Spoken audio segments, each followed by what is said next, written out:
bringing Israel to the world. This is IBN News. With news of Israel, I'm Susan Michaels. Top Israeli defense officials say the military is speeding up the operational plans and readiness for dealing with Iran and the nuclear military threat.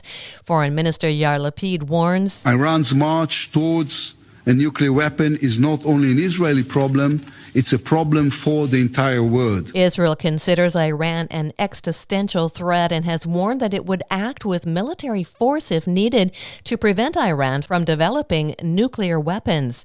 Iran insists its nuclear program is for peaceful purposes only. Tehran is set to renew nuclear talks with world powers this month after the 2015 accord to curb its nuclear program collapsed following the U.S. withdrawal from the agreement in 2018.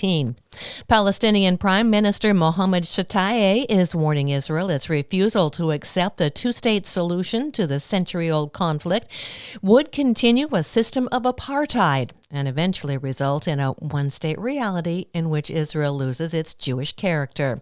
The Israeli government, sworn in last June, consists of parties from across the political spectrum, including supporters and opponents of Palestinian statehood. Prime Minister Naftali Bennett is opposed to the creation of a Palestinian state and has refused to meet with Palestinian officials.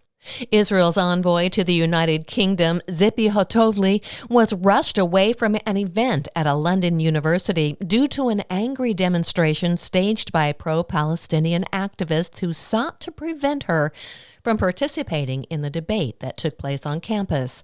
The demonstrators managed to intimidate the ambassador despite large police presence and deployment of security personnel from Scotland Yard to the area.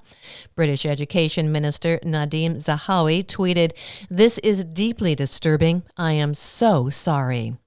And U.S. Ambassador to the UN, Linda Thomas-Greenfield, is set to make her first ever visit to Israel next week. She's scheduled to meet with the president, foreign minister, and defense minister, although a meeting with the prime minister is not yet confirmed. I'm Susan Michaels. IBN, Israel Broadcast Network.